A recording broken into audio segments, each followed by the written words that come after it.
آخر حضرت علی رضی اللہ تعالی عنہ کی بہن نے حضور صلی اللہ علیہ وآلہ وسلم سے نکاح سے انکار کیوں کیا؟ حضور صلی اللہ علیہ وسلم کو بچپن ہی سے اپنے چچا کی لڑکی حضرت ام ہانی سے ایک لگاؤ تھا،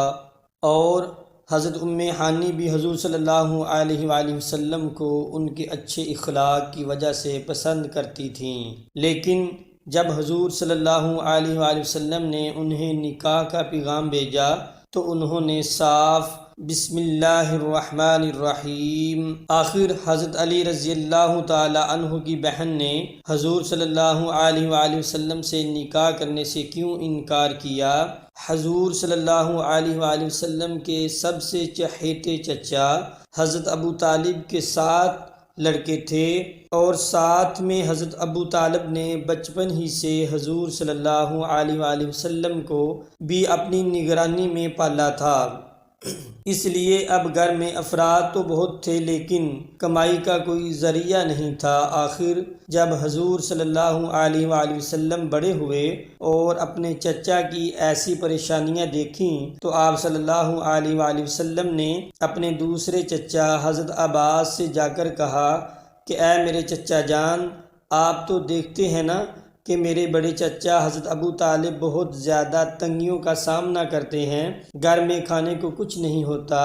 اس لیے میں چاہتا ہوں کہ ہم دونوں مل کر ان کی کچھ مدد کریں اور ان کے لڑکوں میں سے کسی ایک یا 2 کو اپنی کفالت میں لے کر ان کے کھانے پینے کا انتظام کریں۔ حضرت ابو عباس رضی اللہ تعالی عنہ کو حضور صلی اللہ علیہ وآلہ وسلم کی یہ بات بہت پسند آئی اور کہنے لگے، ہاں بھتیجے، مجھے بھی بہت دنوں سے اس بات کی خواہش تھی، اس لیے چلو ابھی چل کر ہم اس بارے میں بات کرتے ہیں۔ اور پھر حضور صلی اللہ علیہ وآلہ وسلم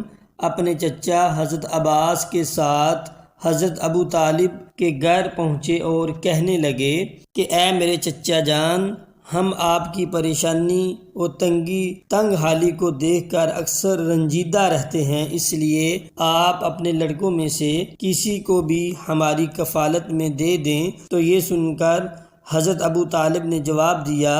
کہ میرے چھوٹے بیٹے عقیل کو چھوڑ کر تم جسے چاہو اسے لے سکتے ہو۔ تو حضور صلی اللہ علیہ وآلہ وسلم نے حضرت علی رضی اللہ تعالی عنہ کو اور حضرت عباس رضی اللہ تعالی عنہ نے حضرت جعفر طیار کو اپنی کفالت میں لے لیا۔ وقت گزرتا گیا، اب کیونکہ حضور صلی اللہ علیہ وآلہ وسلم کا بچپن بھی حضرت ابو طالب کے گھر گزرا تھا اور شادی تک آپ صلی اللہ علیہ وآلہ وسلم اپنے چچا حضرت ابو طالب ہی کے ساتھ رہے، تو اسی لیے حضور صلی اللہ علیہ وآلہ وسلم کو اپنے چچا کی لڑکیوں میں بڑی لڑکی حضرت ام ہانی سے بہت زیادہ لگاؤ تھا، اور خود حضرت ام ہانی بھی حضور صلی اللہ علیہ وآلہ وسلم کے اچھے اخلاق کی وجہ سے آپ سے بہت محبت کرتی تھیں، اور زندگی کی آخری سانسوں تک ان کے اندر یہ محبت قائم رہی۔ حضرت ام ہانی کا اصلی نام فاختہ تھا، وہ حضرت علی و جعفر طیار جیسے بڑے صحابہ کرام کی سگی بہن تھی۔ حضرت ختیجہ رضی اللہ تعالی عنہا سے نکاح سے پہلے حضور صلی اللہ علیہ وآلہ وسلم نے حضرت ام ہانی کے لیے نکاح کا رشتہ ان کے والد حضرت ابو طالب کے پاس بھیجا، لیکن حضرت ابو طالب نے یہ کہتے ہوئے انکار کر دیا کہ میں ام ہانی کے رشتے کی بات قریش کے ایک خاندان سے کر چکا ہوں، اس لیے اب میں اپنی بات سے مکر نہیں سکتا۔ روایتوں میں آتا ہے کہ حضرت ام ہانی نے اسلام بہت دیر میں قبول کیا، لیکن اس کی بڑی وجہ جو بیان کی جاتی ہے وہ یہ ہے کہ حضرت ام ہانی کی شادی قریش کے جس آدمی سے ہوئی تھی اس کا نام حبیرہ تھا،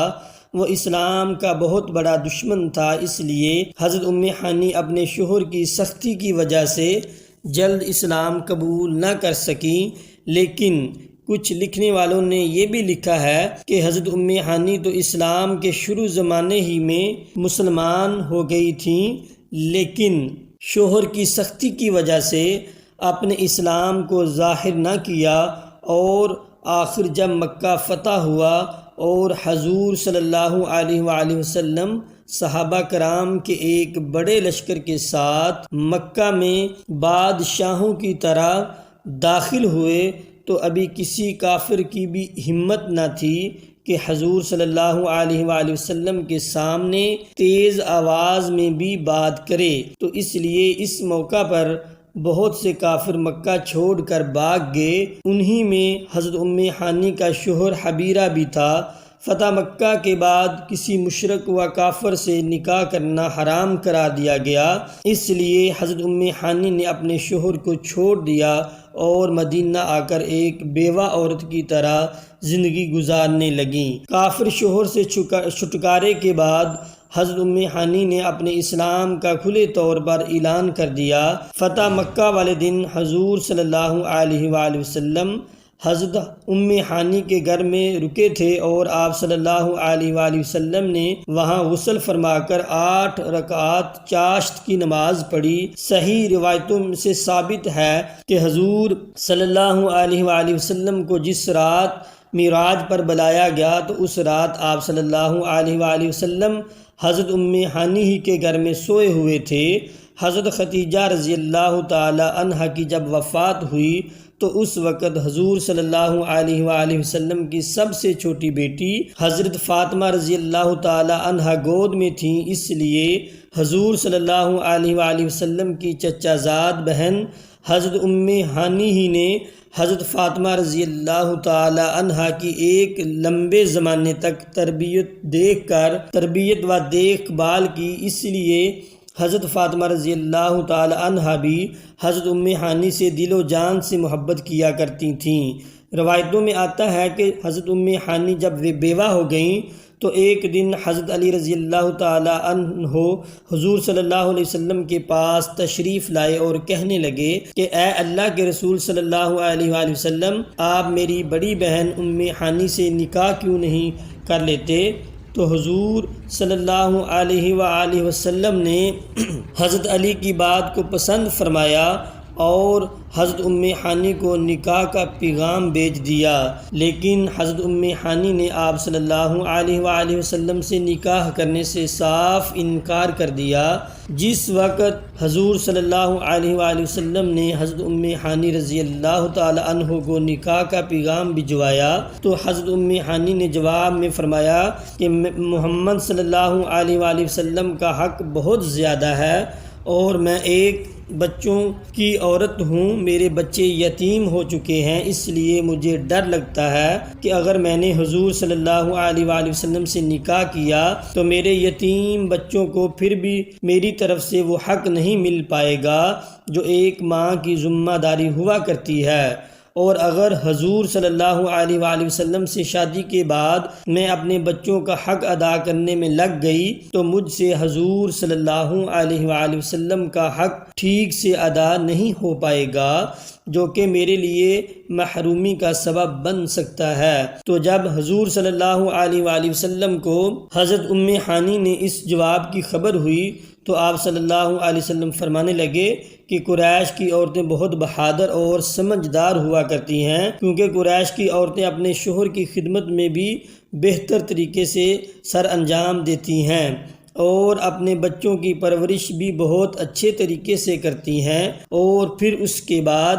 حضرت ام ہانی ساری عمر ایک بیوہ عورت ہی کی طرح زندگی گزارتی رہیں۔ حضرت ام ہانی کی عمر اور حضور صلی اللہ علیہ وآلہ وسلم کی عمر تقریباً قریب ہی تھی، لیکن حضور صلی اللہ علیہ وآلہ وسلم کی وفات کے بعد حضرت ام ہانی کافی دنوں تک زندہ رہیں اور ان سے تقریباً 45 سے زیادہ حدیثیں مروی ہیں کہ وہ حضور صلی اللہ علیہ وآلہ وسلم کے خوبصورت چہرے کی تعریف بڑے ہی انوکھے انداز میں بیان کیا کرتی تھیں۔ اللہ پاک ہمیں آپ کے دین کی زندگی گزارنے کی توفیق عطا فرمائے، آمین۔